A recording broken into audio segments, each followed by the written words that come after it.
بسم الله الرحمن الرحیم. د سلام په وړاندې کولو سره ستاسې د روغتیا او سوکالۍ په هیله دا د بیا هم زه ستاسې په چوپړ کې حاضر یم. د 12 ټولګي د کیمیا مضمون 11 لوست غواړم تاسو ته تشریح کړم.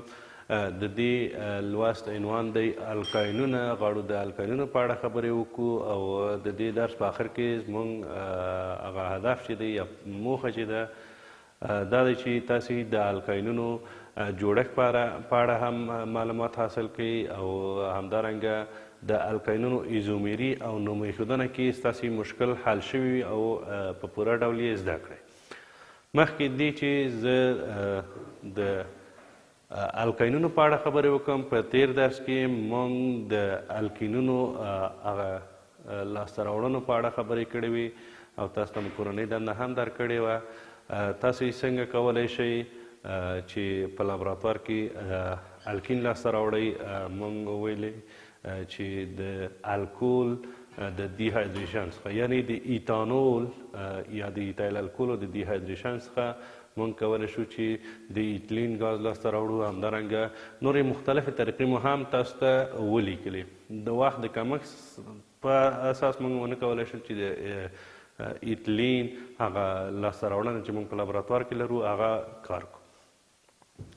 نو نن راځو د القاینونو په اړه خبرې کوو. القاینونه هم د غیر مشبوع هایدروکاربنونو د جملې څخه دي. د دوی عمومي فرمول CnH2n منفي 2 دی. یعنی د کاربونو تعداد په القاینونو کې هم یعنی د کاربونو تعداد د 2 څخه یعنی 2 یا د 2 څخه زیات وي.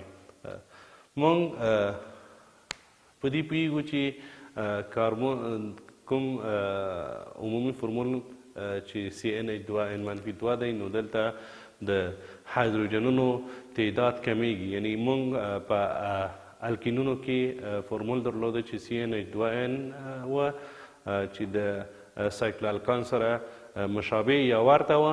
همدارنګه په القاینونو کې 2 هایدروجن نور هم کمیږي، نو دلته درېګونې اړیکې جوړیږي. یعنی په القاینونو کې درېګونې اړیکه شتون لري. درېګونې اړیکه لري. د مثال په ډول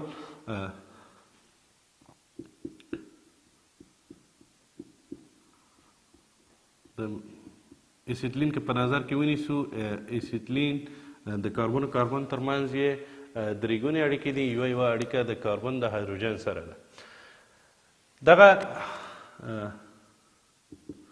درېګونې اړیکې چې دلته لیکل شوي یوه پای او 2 سیګما دي. یعنی د کیمیاوي فعالیت له مخې د الکینونو څخه القاینونه لږ ضعیف دي. یعنی کیمیاوي فعالیت یې د الکینونو په نسبت کم دی. دوی sp هایبرید لري. خپل ترکیب کې ولانسي زاویه یې 180 درجې ده. همدارنګه فضایي شکل خطي دی.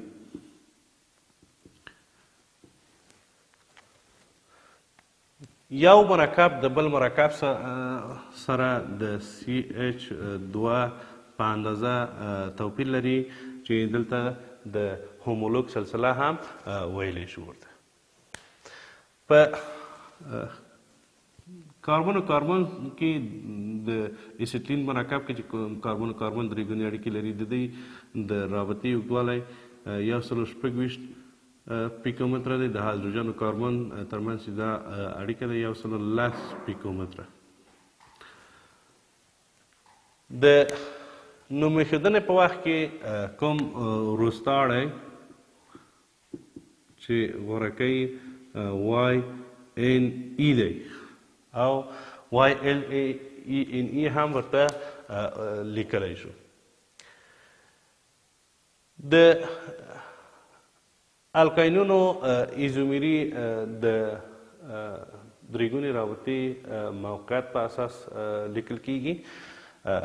که چیرې مثلا مونږ یو القاین ولرو د درې ګونې رابطې موقعیت په هغې کې هم تفاوت لري. یعنی کله چې درې ګونې اړیکه هر طرف وي یعنی هغومره ایزومیرین هم تشکیلولی شي. د مثال په ډول که چیرې زه ولیکم CH درې رابطې CH دوه CH درې او لیکلی شو چې CH دوه CH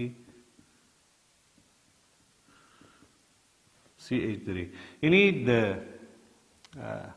درې ګونې رابطې په اساس دلته د ایزومیري تعداد هم معلوموي. دلته که د نوم ایښودنه کې ولیکو نو دته وایي یو بیوتاین یعنی درې ګونې اړیکه په لومړي کاربن کې ده. دې ته وایو دوه بیوتاین یعنی دلته لیکو یو بیوتاین دلته لیکو چې درې ګونې اړیکه دویم کاربن کې ده دوه بیوتاین. نو نوم ایښودنه د الکاینونو د نوم ایښودنې سره عمر توپیر نه لري، فقط هلته د دوه ګونې اړیکې موقعیت موږ تشخیصوو او دلته د درې ګونې اړیکې. د مثال په ډول کوم هغه مشخصات، کوم هغه کړنلارې چې په الکینونو کې مونږ نوم ایښودنه کې کوم قواعد مطرح کړي وو، هغه لومړی د اوږد ځنځیر انتخابول وو.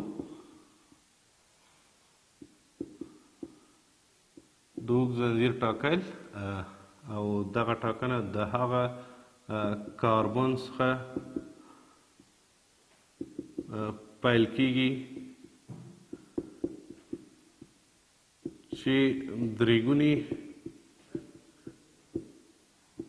اړیکه نږدې وي. بیا هم د کوم باقیې چې راغلي وي په مرکب کې د هغو باقیو نوم د انګلیسي الفبا تورې په اساس او همدارنګه په کوم کاربن کې چې هغه بقیه نصب شوي د هغه شمیره هم مونږ ذکر کوله. او په آخر کې مونږ د درې ګونې اړیکې موقعیت هم مشخص کوو چې کوم کاربن کې دی. د مثال په ډول که چیرې مثلا مونږ ولرو CH درې C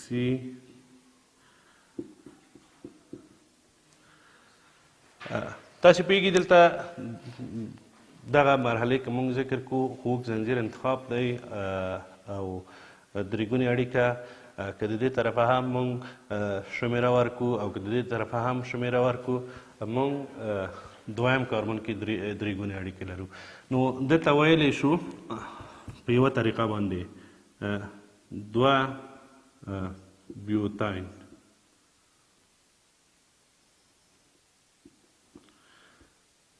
که چیرې اشتقاقي په نظر کې ونیسو دلته دغه درې ګونې اړیکې چې کوم کاربن کې دي دغه مرکز یعنی د اسیتلین نوم ورته ورکول کېږي. دواړه طرف چې کوم بقیې دي نو لیکو چې دای میتایل اسیتیلین هم په ایپاک طریقه هم په دغه اشتقاقي طریقه. یعنی مونږ که چیرې بل مثال ولیکو نو لیکو چې CH درې ګونې رابطه CH دوه CH درې. دلته مونږ که شماره ګذاري ورکو یو دوه درې څلور، دلته مخکې نه وه ورکړې وبښئ درې څلور. شماره مو د هغه طرف نه پیل کړه چې دلته درې ګونې اړیکه نږدې وه او اوږد زنځیر مو انتخاب کړه. اوس د درې ګونې اړیکې هغه موقعیت او د اوږد زنځیر نوم په آخر کې واي ان ای اضافه کیږي. یعنې موږ لیکلی شو چې یو بیوتاین د ایوپاک په طریقه. او که چیرې موږ د اشتقاقي په طریقه باندې د نوم ولیکو، دغه درې ګونې اړیکه چې کوم کاربن کې ده دا هسته په نظر کې نیسو، نو دې طرف یې ایتایل دی. نو لیکلی شو چې ایتایل اسیتایلي. یعنې په دوه طریقو باندې موږ د دې مرکباتو هغه نوم ایښودنه کولی شو. یو بل مثال به هم ولیکم.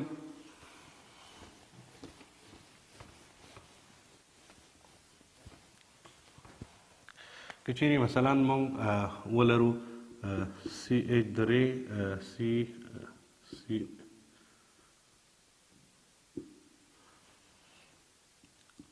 CH2 CH3. دلته موږ انشعاب لرو، یعنې باقیه لرو. موږ کولی شو چې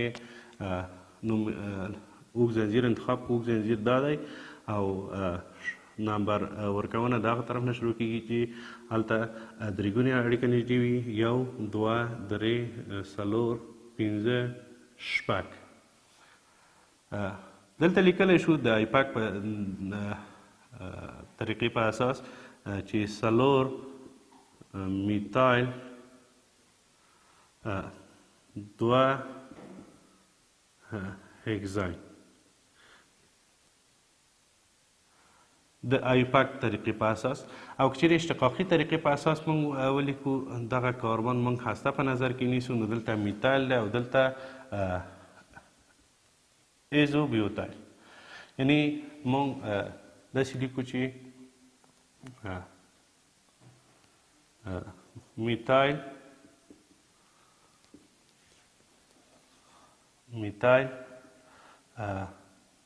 ایزو بیوتایل اسیتایلین.